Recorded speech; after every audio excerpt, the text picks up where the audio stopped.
Phi সহ E N second bracket N comma N plus one comma N plus two continue, যেখানে এনটা হচ্ছে স্বাভাবিক সংখ্যার, এনটা স্বাভাবিক সংখ্যা এনের মধ্যে থাকবে, এর সকল উপসেটে শ্রেণী টি, এবং দেখাও যে এন স্বাভাবিক সংখ্যা এর টপোলজি হচ্ছে টি।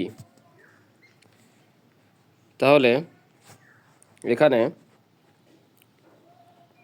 আমরা জানি N equal to N comma N plus one N plus two continue infinity পর্যন্ত। তাহলে এখানে E to the power one সমান লেখা যায়, এখানে এনের মান যদি আমরা ওয়ান বসাই তাহলে 1 2 3 কন্টিনিউ এভাবে চলতে থাকবে। তাহলে এখানে আমাদের এইটা প্রমাণ করার ক্ষেত্রে আমাদের তিনটা শর্ত ফিল আপ করতে হবে। একটা হচ্ছে যে আমাদের স্বাভাবিক সংখ্যাটা অর্থাৎ এনটা আমাদের টি এর মধ্যে অবস্থান করবে, টি এর মধ্যে থাকবে, এবং অসীম সংখ্যক সেটের সংযোগটা আমাদের টি এর মধ্যে থাকবে, এবং সসীম সংখ্যার সেটের হলো সেটটা টি এর মধ্যে থাকবে। তাহলে এখানে আমরা প্রথম শর্তটা ফিল আপ করার চেষ্টা করব। তো প্রথম শর্তটা হচ্ছে এখানে এন বিলংস টু টি, অর্থাৎ এনটা টি এর মধ্যে থাকবে। তাহলে আমরা এখানে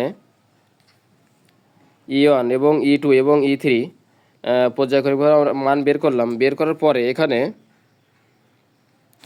যেখানে আমাদের এনের মানটা হচ্ছে 1 2 3 4 কন্টিনিউ ইনফিনিটি পর্যন্ত। তাহলে এখানে আমরা 1 নম্বর শর্তটা ফিল আপ করার চেষ্টা করব। তো 1 নম্বরটা হচ্ছে যে এখানে ফাই বিলংস টু টি, অর্থাৎ ফাইটা টি এর মধ্যে থাকবে। তাহলে এখানে E N equal to E N belongs to T, অর্থাৎ ইএনটা টি এর মধ্যে থাকবে, যেখানে এন বিলংস এন, অর্থাৎ স্মল এনটা ক্যাপিটাল এনের মধ্যে থাকবে, অর্থাৎ ই ওয়ানটা টি এর মধ্যে থাকবে, ই ওয়ানটা টি এর মধ্যে থাকবে, যেখানে E1 equal to 1 2 3 continue infinity পর্যন্ত। তাহলে এখানে capital N belongs to N, capital এনটা টি এর মধ্যে থাকবে, যেহেতু এখানে E to the power 1 equal to আমাদের 1 2 3 ইনফিনিটি পর্যন্ত হচ্ছে, সেহেতু আমরা বলতে পারি যে এন বিলংস টু টি, অর্থাৎ এনটা টি এর মধ্যে থাকবে। 2 নম্বর শর্তটা হচ্ছে যে টি সেটের একটি ইচ্ছাধীন সংগ্রহ, এখানে আমরা ধরে নিলাম যে E alpha such that alpha belongs to delta, অর্থাৎ আলফাটা ডেল্টার মধ্যে থাকবে, এবং যেটা হলো এনের উপসেট অর্থাৎ স্বাভাবিক সংখ্যার উপসেট। তাহলে যেখানে এন হচ্ছে ক্রমিক সংখ্যা 1 2 3 4 এইগুলো এখন, এবং ডেল্টা ক্ষুদ্র ধনাত্মক সংখ্যা যা কে কে ধারণ করে, অর্থাৎ ডেল্টা হচ্ছে একটা ক্ষুদ্রতম ধনাত্মক সংখ্যা যেটা কে কে ধারণ করে। তাহলে এখানে ইনফিমাম ডেল্টা ইকুয়াল টু কে আমরা ধরে নিলাম। তাহলে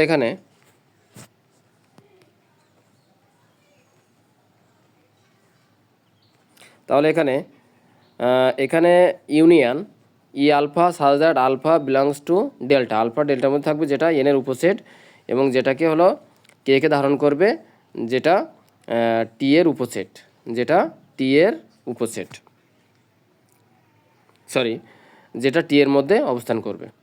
তো 3 নম্বর শর্তটা হচ্ছে যে এখানে টি এর মধ্যে দুইটি সেট হলো ইএম এবং ইএন, যেখানে ইএম ইন্টারসেকশান ইএন, যেখানে ইএম যখন এম গ্রেটার দ্যান এন হবে, যখন এমটা গ্রেটার দ্যান এন হবে, যখন এমটা এনের চেয়ে বড় হবে তখন ই টু দি পাওয়ার এম হবে, এবং যখন এন গ্রেটার দ্যান এম হবে, যখন এনটা এম এর চেয়ে বড় হবে, তখন আমাদের এখানে ইন্টারসেকশানটা অবশ্যই ইএন হবে। আমরা জানি ইন্টারসেকশানের সবচেয়ে ছোটো মানটা হয়, মানে দুইটার মধ্যে যেটা মিল থাকে সেটা হচ্ছে ইন্টারসেকশান, অর্থাৎ ইন্টারসেকশান মানে ছোটো মানটা। তাহলে এখানে অর্থাৎ E to the power M intersection E to the power N যেটা টি এর মধ্যে থাকবে বিলংস টু টি, অর্থাৎ যেটা টি এর মধ্যে অবস্থান করবে। তাহলে এনের উপর টি একটি টপোলজি, সুতরাং এনের মধ্যে টি একটি টপোলজি, অর্থাৎ E to the power M intersection E to the power N যদি টি এর মধ্যে অবস্থান করে তাহলে এনের উপর টি একটি টপোলজি।